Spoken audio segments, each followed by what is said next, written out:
Alal kafi salatullah ala syafi salamullah salamullah bi muhyiddin khallisna minal balwa ya Allah. Lasem terletak di Kabupaten Rembang, Jawa Tengah, dan merupakan tempat tinggal bagi banyak orang keturunan Tionghoa yang sukses dalam dunia perdagangan. Di samping itu, Lasem juga melahirkan sejumlah tokoh ulama berkarisma, termasuk Kiai Haji Abdul Hamid. Kiai Haji Abdul Hamid, yang lebih dikenal sebagai Mbah Hamid, lahir pada tahun 1333 Hijriah, di Desa Sumbergirang, Lasem, Rembang, Jawa Tengah. Ayahnya, Abdullah bin Umar, merupakan seorang tokoh Islam yang taat dan berdedikasi. Sementara itu, ibunya adalah Raihanah, putri dari Kiai Sidik. Masa kecil Mbah Hamid, menurut buku seperti Kiai Haji Hashim Asari dan Kiai Haji Abdul Hamid Bapak Nukita, karya Abdullah Sodik, dan Percik-Percik Keteladanan Kiai Haji Abdul Hamid, karya Hamid Ahmad, nama kecil Kiai Haji Abdul Hamid adalah Abdul Muti, atau akrab dipanggil Dul. Ia adalah anak keempat dari 12 bersaudara yang lahir dari rahim Nyai Raihanah. Dul bukanlah anak yang pendiam di rumah, melainkan anak yang lincah, ekstrovert, dan nakal. Walaupun begitu, Dul rajin membantu orang tuanya. Dalam usia belia yang masih sangat muda, Dul diajari ibunya untuk melaksanakan salat 5 waktu secara berjamaah. Bahkan, jika ia melewatkan salat berjamaah, ia akan menangis, dan sang ibu akan mengulangi salat dan berjamaah bersamanya. Dul juga sering diminta oleh ibunya untuk mengantarkan oleh-oleh kepada gurunya, dan meskipun oleh-olehnya sederhana, Dul sangat senang melakukannya. Hal ini menunjukkan bahwa Dul, pada masa kecilnya, tidak memiliki sifat sombong. Di Lasem saat itu, terdapat ulama-ulama besar yang sangat dihormati oleh masyarakat, seperti Kiai Masum, Mbah Masum Kiai Baidowi, dan Kiai Muhammad Sidik.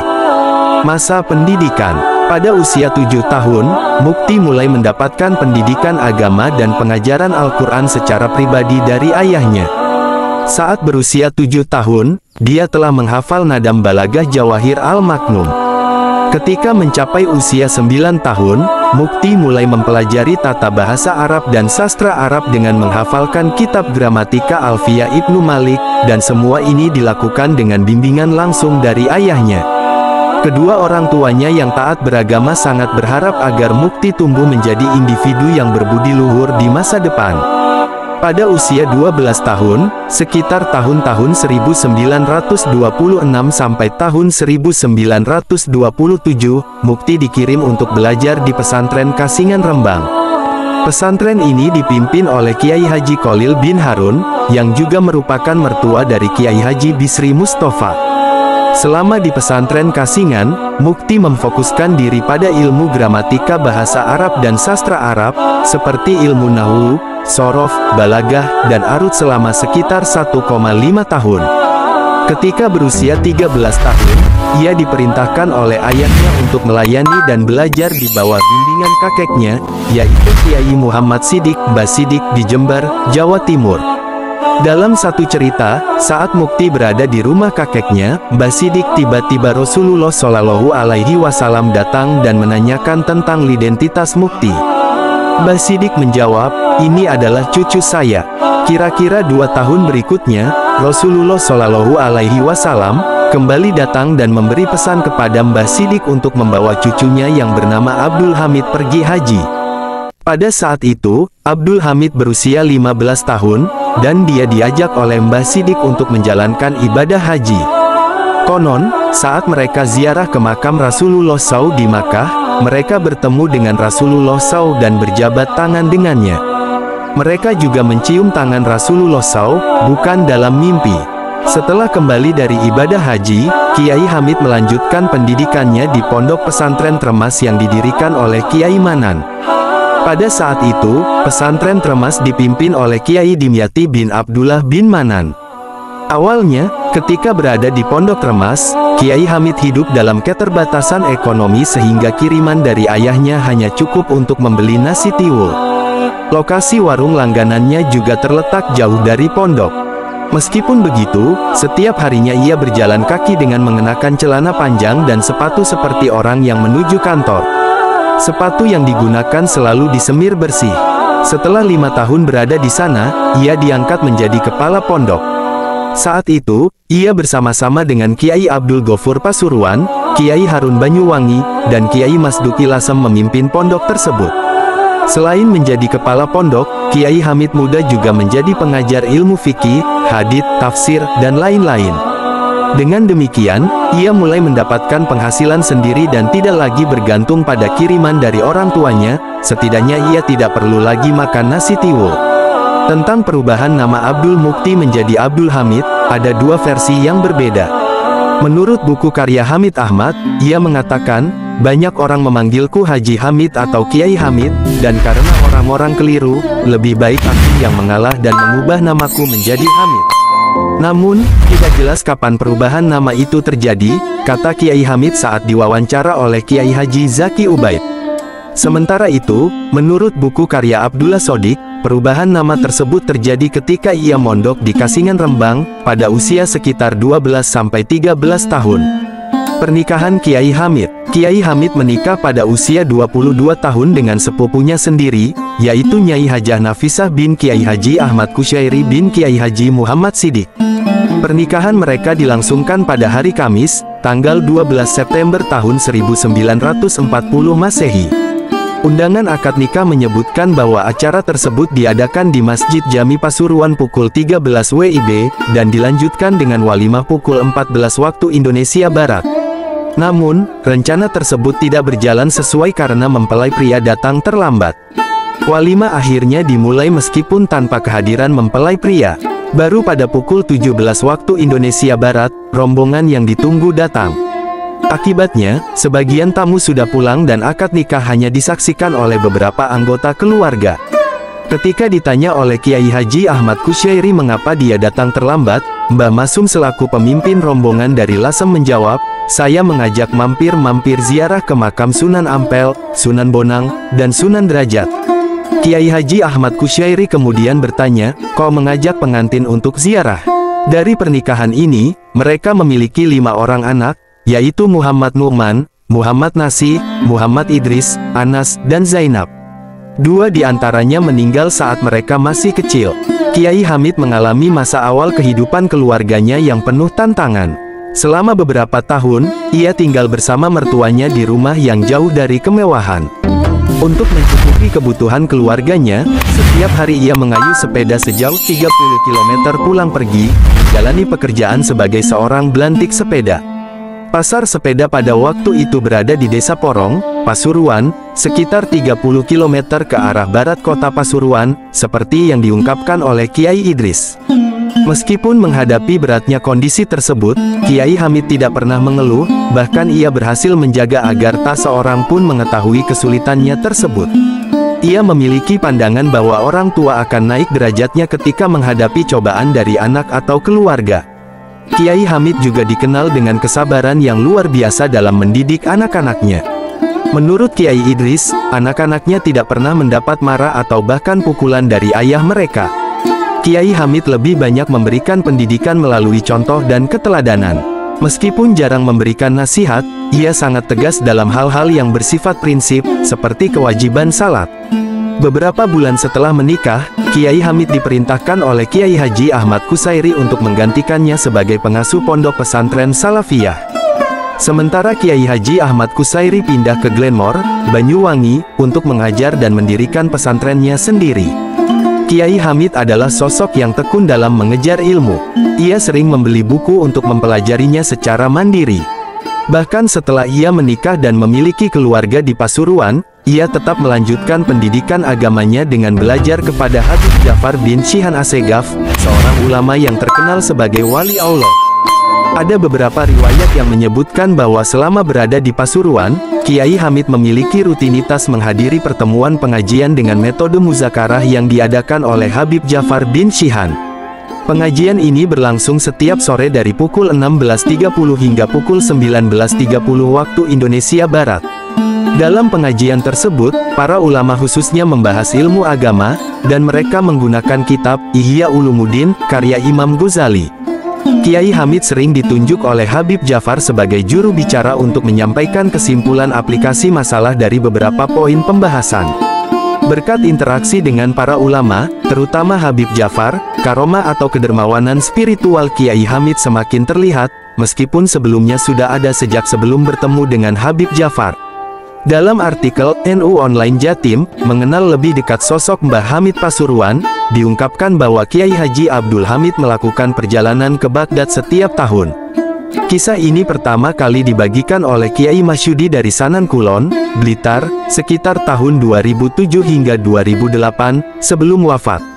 Kiai Masyudi secara tidak sengaja berkenalan dengan Syekh Hasan, seorang ulama dari Baghdad, saat sedang melaksanakan ibadah haji di Masjidil Haram.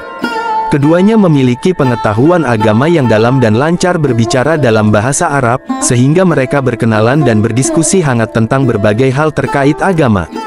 Saat Kiai Masyudi mengungkapkan bahwa ia berasal dari Jawa Timur kepada Syekh Hasan, terjadi kejanggalan. Syekh Hasan bertanya apakah Kiai Masyudi mengenal Kiai Abdul Hamid Pasuruan. Kiai Masyudi terkejut dan bertanya balik tentang bagaimana Syekh Hasan mengenal Kiai Hamid. Ternyata jawaban dari Syekh Hasan lebih mengejutkan lagi. Syekh Hasan mengatakan bahwa ia mengenal Kiai Abdul Hamid Pasuruan dengan baik karena sang Kiai selalu hadir dalam acara Hail Syekh Abdul Qadir Jailani di Baghdad. Lebih dari itu, Kiai Hamid selalu menginap di rumah Syekh Hasan setiap tahun saat berada di Baghdad. Setelah sholat Jumat dan sebelum berpisah, Syekh Hasan memberikan salam kepada Kiai Hamid, dan ia mengatakan bahwa ia akan menunggu kedatangan Kiai Hamid pada Hail Syekh Abdul Qadir tahun depan di rumahnya di Baghdad. Setelah kembali ke tanah air, Kiai Masyudi memenuhi amanah untuk menyerahkan salam dari Syekh Hasan kepada Kiai Hamid. Saat tiba di depan rumah Kiai Hamid, tuan rumah dengan cepat mempersilakan Kiai Masyudi masuk, seolah-olah sudah mengetahui maksud kedatangan tamunya. Bahkan, Kiai Hamid menghampiri Kiai Masyudi dan berbicara dengan pelan, meminta agar Kiai Masyudi tidak menceritakan pertemuan mereka dengan Syekh Hasan kepada siapapun. Kiai Hamid menyampaikan bahwa ia sudah menerima salam tersebut dan meminta agar semua ini tetap menjadi rahasia. Setelah wafatnya Kiai Hamid, Kiai Masyudi menceritakan kisah ini kepada salah satu menantu Kiai Idris, putra Kiai Hamid. Tujuannya adalah agar menantu ini bisa menanyakan langsung kepada Kiai Idris Hamid apakah ayahnya pernah pergi ke Baghdad setiap tahun. Namun, putra Kiai Hamid menjelaskan bahwa ayahnya belum pernah pergi jauh kemanapun, kecuali saat melaksanakan ibadah haji. Ini menunjukkan karamah para wali yang dapat tahu sebelum kejadian. Dalam buku, Ziarah Wali Kiai Hamid Pasuruan dan Tradisi Islam Nusantara, karya Dr. Badrudin, MHI, diceritakan tentang karamah Mbah Hamid yang werusak durunge winarah tahu sebelum terjadi. Kisah ini berawal dari seorang tamu dari luar kota yang datang untuk sowan kepada Kiai Hamid.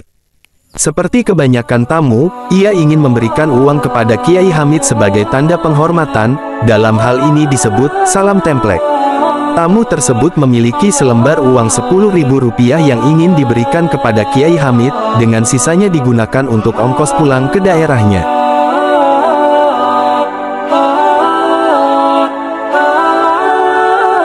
Namun, karena terburu-buru, tamu tersebut belum sempat menukar uang tersebut. Ketika masuk ke dalam rumah Kiai Hamid, ia hanya memiliki selembar uang Rp10.000. Rencananya adalah memberikan uang Rp10.000 kepada Kiai Hamid dan sisanya digunakan untuk pulang. Tamu ini mencoba menukar uang dengan tamu lain di sekitarnya, tetapi tak ada yang memiliki pecahan Rp10.000. Tiba-tiba, Kiai Hamid keluar untuk bertemu dengan para tamu, termasuk tamu ini. Para tamu berbondong-bondong sowan dan duduk di depan Kiai Hamid. Setelah semua tamu selesai berinteraksi dengan Kiai Hamid dan berpamitan, termasuk tamu ini, Kiai Hamid merogoh kantongnya dan mengembalikan uang selembar Rp10.000 kepada tamu tersebut. Tamu tersebut terkejut oleh tindakan ini. Umat menangis. Dalam buku Percik-Percik Kiai Haji Abdul Hamid, karya Hamid Ahmad, Juga disebutkan bahwa Mbah Hamid meninggal pada hari Sabtu, tanggal 25 Desember tahun 1982 Masehi, tepat pada pukul 3 WIB atau dini hari. Ia menghembuskan napas terakhirnya pada usia 70 tahun menurut kalender Hijriyah. Seorang tokoh besar, panutan umat, telah meninggalkan umatnya. Innalillahi wa inna ilaihi rojiun. Kabar tentang kematiannya pun cepat menyebar melalui radio, mulut ke mulut, dan telepon. Umat datang berbondong-bondong untuk memberikan penghormatan di rumah duka sejak pagi. Mereka datang dari berbagai penjuru, dan umumnya tampak seperti tidak percaya bahwa Kiai Hamid telah meninggal. Melihat kerumunan yang begitu besar, keluarga tidak ingin mengambil risiko, khawatir keranda akan rusak karena berebutan oleh para pelayat. Sebelum waktu asar, keranda dibawa ke masjid. Karena kerumunan yang sangat padat, keranda harus dipindahkan dari tangan ke tangan, sehingga tidak bisa berjalan dengan lancar. Terjadi tarik-menarik keranda saat hendak dibawa keluar melalui gerbang barat atau timur masjid. Konon, perjalanan dari rumah ke masjid memakan waktu hingga 2 jam. Dilaporkan bahwa jamaah yang mengikuti salat jenazah tidak hanya memenuhi masjid dan alun-alun, tetapi juga menyebar ke timur hingga mencapai perempatan PLN sekitar 100 meter dan memenuhi jalan niaga hingga ke ujung utara serta ruas-ruas jalan Nusantara sepanjang 1 km. Kiai Haji Ali Masum bertindak sebagai imam dalam salat tersebut. Setelah salat asar, jenazah Kiai Hamid disemayamkan di kompleks makam di sebelah barat Masjid Jami Al-Anwar Pasuruan. Makamnya berada di antara makam Habib Jafar bin Shihan Assegaf guru Kiai Haji Ahmad Kusyairi, mertua, dan Kiai Haji Ahmad Sahal ipar. Dalam buku, Ziarah Wali Kiai Hamid Pasuruan dan Tradisi Islam Nusantara, karya Dr. Badrudin, MHI, dijelaskan bahwa keberadaan makam Kiai Hamid telah membawa berkah bagi kemakmuran masjid dan pedagang di sekitar makam tersebut. Setiap hari, makam Kiai Hamid tidak pernah sepi dari peziarah lokal maupun peziarah dari luar kota. Para peziarah, khususnya para peziarah Wali Songo dari Jawa Timur, Jawa Tengah, dan Jawa Barat, selalu mengunjungi makam Kiai Haji Abdul Hamid. Tidak hanya itu, sejak adanya makam Kiai Haji Abdul Hamid, setiap malam Jumat Legi, kawasan sekitar masjid dan alun-alun kota Pasuruan menjadi ramai dan bersemangat. Jika Anda menyukai video kami, jangan lupa untuk berlangganan, menyukai, dan memberikan komentar. Nyalakan loncengnya agar mendapatkan notifikasi dari video terbaru kami. Terima kasih. Jadi, itulah kisah atau sejarahnya. Semoga kisah ini bermanfaat, dan mohon dimaafkan jika ada ketidakakuratan dalam penyampaian, karena kesalahan tersebut berasal dari saya pribadi sebagai manusia biasa. Sampai jumpa di kisah-kisah menarik yang penuh makna berikutnya.